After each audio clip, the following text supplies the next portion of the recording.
before I move off, ready for the start. So this is the number 2 position for the player interview on this position here. So just doing a framing and line level check for player position on this one, then I'll just move over to the central position for that final check there. And this is your manager's position for Lee.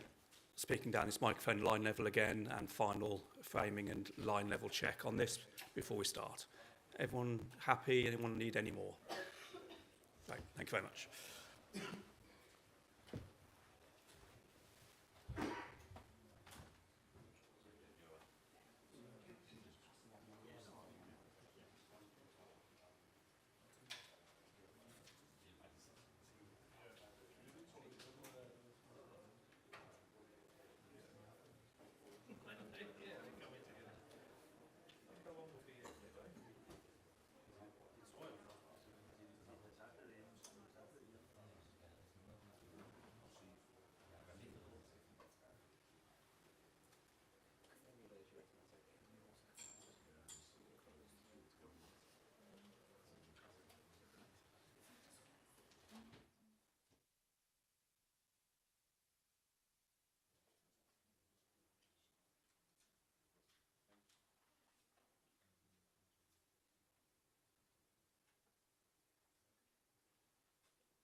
Good evening, everybody, and welcome to the Tottenham Hotspur training ground for this Matchday -1 media conference to preview tomorrow's UEFA Nations League fixture against Greece at Wembley Stadium. Joined here by Lee Carsley and John Stones. As ever, we can keep it to 3 questions per person maximum each to ensure we can get around as many people as possible. And raise your hand as and when you do have a question. Tim, if you want to get started. Hi, Lee. Okay. Can we start with Harry Kane? He's not trained with the rest of the players for the last 2 days. What are his prospects for the game tomorrow night? And if he doesn't play, John is sat alongside you. Will he be your captain against Greece? Yeah, Harry's nursing an injury, a small knock. It's something that we won't take a chance with. So you know, it was a great conversation that I was able to have with John last night. You know, to have that responsibility to ask him to captain the team. It's a brilliant achievement for John. Something that he deserves. The amount of caps he's got, the experience he's got, the level of professionalism that he shows within the squad, the example he is to the younger players. It was a great conversation to have. John, I'll throw it to you then. You've been around the England squad now a long time. What does it mean for you to lead the team out at Wembley tomorrow night and for your family? Definitely everything that I could have dreamed of as a kid. More for my family, I think, to be able to see me walk out as England captain and is a special moment, and one that I can't thank Lee enough for. It was, as he said, I think a great conversation that we had last night, one that I was a bit speechless in,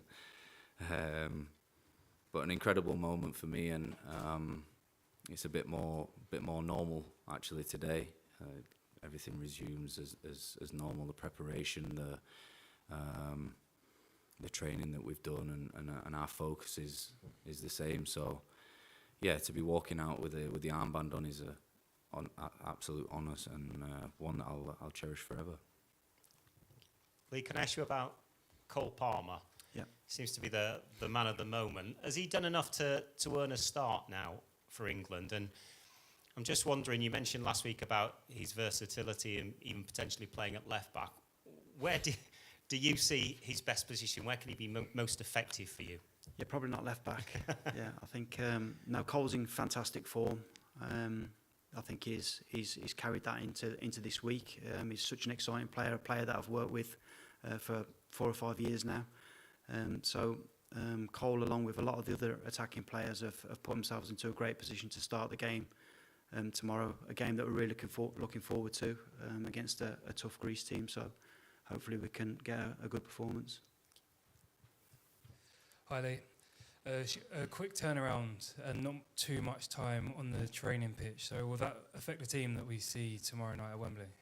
No, we've had enough time. I think we had to bear in mind the amount of games that the players are coming from, and resisting that temptation to do too much with them, because they're so enthusiastic, especially when they come on camp, that we have to be careful that we don't overdo it. So I think we've got the balance right.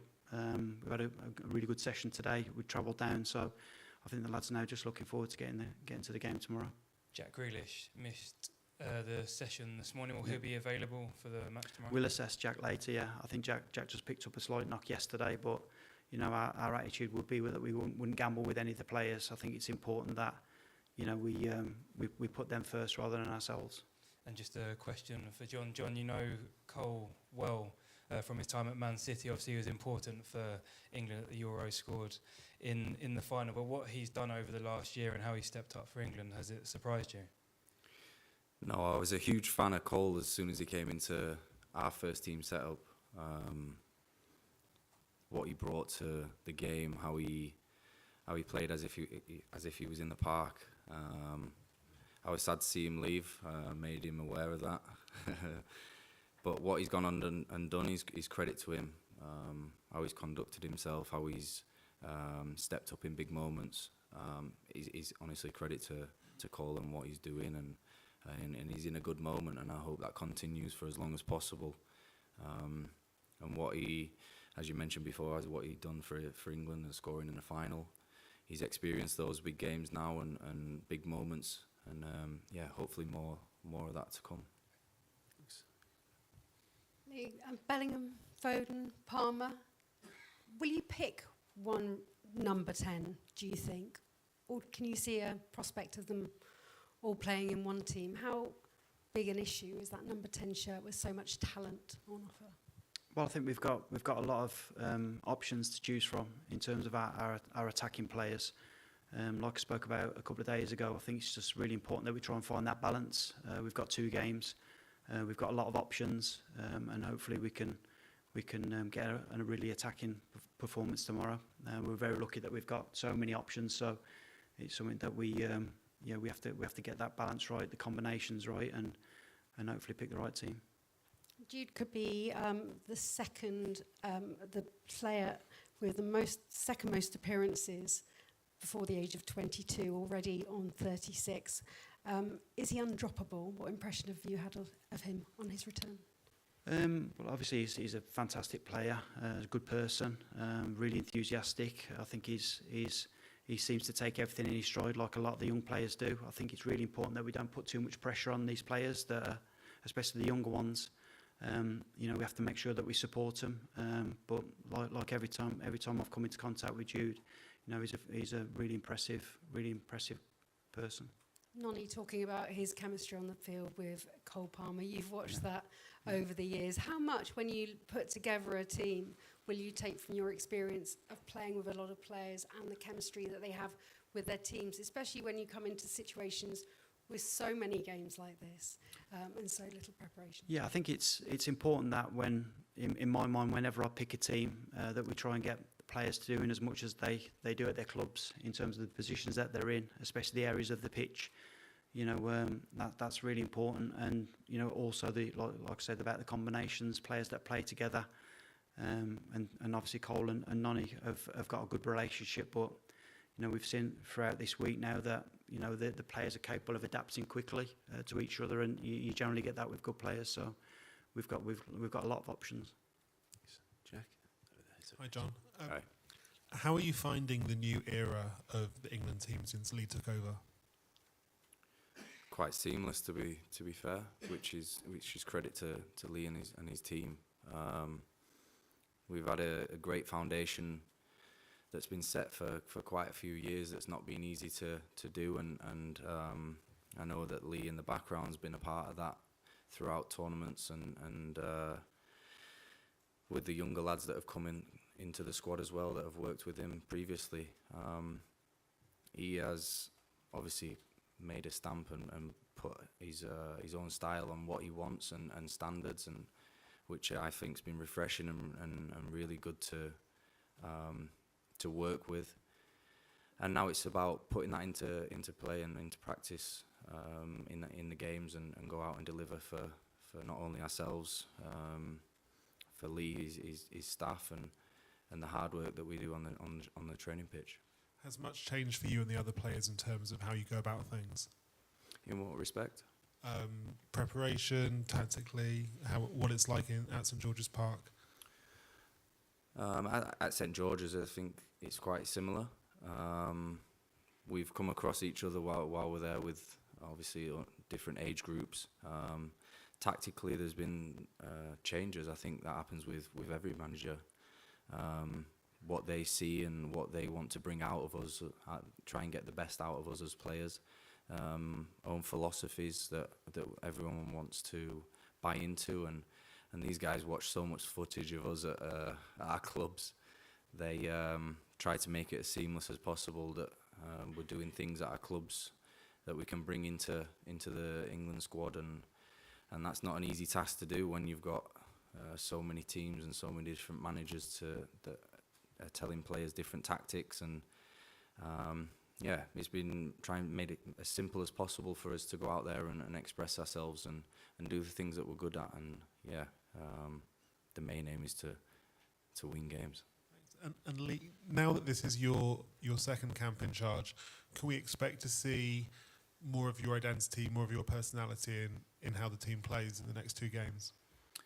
Yeah, well, I always say it's about the players. We can only try and put them in areas, give them ideas. It's ultimately their responsibility. Then we try and, like John spoke about there, we try and do as much as they do at their clubs. We find that that makes the transition quicker. But yeah, I think going off the first camp, there was a lot of positives. Like John says, there was a lot of good things in place as well, foundation wise. So we're in a fortunate position that when we came in, you know, the squad and the team were in a strong position. So hopefully we've tried to build on that. Thanks, Jack. We'll go here next, and then Simon Peach. Hi, Lee. Okay.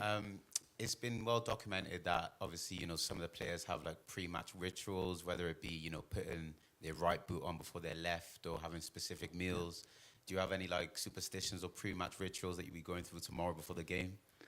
Me personally? Yeah. No, I don't think I have. No, I don't think I have. Then at all? No, not really. No It was different when I was a player. When I was a player, I was it was a bit different. But as a manager, maybe not as much. You have enough to stress about anyway, I've got enough to stress about. Yeah. And just one for you, John, as well. Obviously, like Lee said, you're one of the experienced guys in the team now. It feels like this is almost the third iteration of England squad that you've been part of. How refreshing is it seeing like the young talent that's coming through? And are there any specific players in particular that you've kind of taken on, like specifically in terms of kind of that leadership role? It's been in such a short space of time to get to know people has been really exciting for me. The lads that I don't know or have never played with before, the likes of Nonny, Angel, sat down and spoke to them and spent some time with them at breakfast, in the gym, and clicked straight away. And you get to see the real character of people, and that is credit to them, because it's not an easy place to come into when you've got senior players, players that have been in big games and won a lot in their careers, and that can be daunting sometimes for young players. So it's really refreshing, and I've been super impressed with everyone that's come in, their attitude towards training, towards the players off the pitch.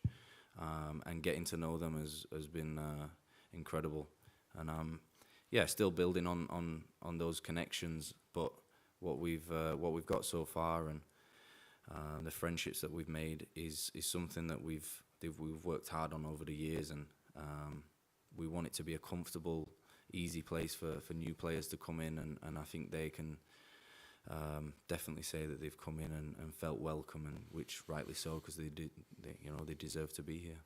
Can we go Simon next, and then we'll come here. Hi, Lee. Just a couple. First of all, with Harry Kane, just to clarify, when you said it's not something you can take a chance on, is that from the start? It sounds like from the start, but I mean, is that he's not going to be involved at all? You're looking towards Finland. Yeah, well, we're not ruling him out yet, just of the game, but he won't start the game. He won't start the game. Hopefully, he'll be in contention then for Sunday. But again, time will tell. It's not something I think we should be rushing. With the withdrawals you had yesterday, when the press release came out, it said no further additions were planned, but you brought in Tino and Curtis Jones today. Yeah. So what was the thinking behind that? Well, we Jack went down with a minor knock in training, which put us down to a couple more lower numbers in terms of we were still unsure with Harry on where he might be. So bringing Tino in and Curtis in, they cover a lot of positions between them because of their versatility. So that was the thinking behind that. Thanks. Okay, next. Hi Lee, I know it was touched upon earlier, but we did see Nonny Madueke in that recent press conference.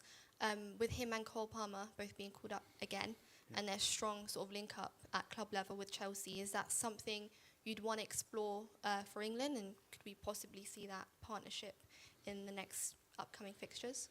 Yes, so obviously Cole was injured in the first camp, so we didn't get a chance to see Cole, but to see Cole and Nonny playing at Chelsea and playing so well, he's brilliant for us. It's definitely something that we're looking at. Okay, any further questions? Hi Lee. I wanted to step away from the game a little bit and look at the squad. For the first time in what must be a long time, there's no Manchester United players in the squad. Obviously, Kobbie Mainoo had to pull out through injury. Yeah. But there's always been this idea of a big six bias or a big four bias that you have to play for one of the big clubs in order to get into the England squad. Yeah. Is that a message in your tenure that you want to sort of dispel, you want to move away from, that maybe players that play for some of the other clubs in the Premier League that are less heralded can still achieve their England ambitions? Yeah, definitely. I think I've only picked 2 squads, so it's in my short period. You basically want to pick the best players. A big part of the job is going around and watching players, so you're really in tune with if they're in form or out of form and how they're doing. So I tend to look more at the players rather than the clubs. But I know what you mean. We've been fortunate in the past to have so many great Manchester United players, and maybe seen a little bit more now that the squad's spread around a little bit more throughout the leagues, and obviously some of the teams abroad as well. So we definitely have seen that as within the pathway as well, in terms of the younger age groups. But no, we're definitely trying to pick the best players constantly. And I just wanted to look at the left back situation. Obviously, Luke Shaw, who is usually has been a regular in a lot of England squads, injured. Ben Chilwell obviously having his own issues at Chelsea, out of the first team squad. So it leaves you with a lack of recognisable left backs. You obviously have players such as Colwell that have covered there, but he's played very well at centre back, and then you've got Livramento, who's covered at Newcastle. Looking a little further down the table, and likes of Leif Davis and Tyreek Mitchell, players that play for Crystal Palace and Ipswich. Is there anything that they have to do in order to possibly take that next step and come into the thoughts of England contention? Yeah, I think we're constantly monitoring all of the players, regardless of the position. They're 2 players that I've watched a lot of this season. You've obviously got Lewis Hall as well at Newcastle, who's playing well. It's not just a seniors issue in terms of left back. We've struggled at times at left back in the under-21s as well as the rest of the pathway. So, I think the academies do a great job producing players. So, the more left backs we've got available, the easier that's going to be long term. Thank you. Thanks. Thanks, Hamza. Lee. Okay. Just in your capacity as England coach, you watch a lot of football. This season, is there anything that you've noticed that's particularly interesting in English football? Any tactical trends or bits that stand out to you? Well, I think it's really difficult. I'm sure you think this yourself, that when you're watching games that it's very difficult to work out the formations of what the teams are playing. We're finding now that players are so versatile and so comfortable in different positions that it takes you a good 5 or 6 minutes to work out what positions the players are playing. I mean, Tottenham's a good example of that. Watching a lot of their games, they're so good with a rotation, so difficult to play against. And I like to watch different teams play. In terms of abroad as well. So there's a lot of good games that I've watched recently. It was really good watching the City Inter Milan game the other day. That was a really interesting game to watch tactically. The challenge that our players get playing in the Champions League is so we benefit so much from that from an England perspective. What did you find interesting about that match? I just thought it was the way that Milan build. It was very difficult to press them at times, and City working out how to do it. It was from a coaching point, it was brilliant to watch. Thanks. Okay, and we'll finish with one last one back with Carrie. Carrie this side. Just housekeeping it, the rest of the team squad fit, or have you had any more injury concerns? No, we're all right at the minute. Then good news. Okay, thanks for your time. Thank you. Cheers. Thank you.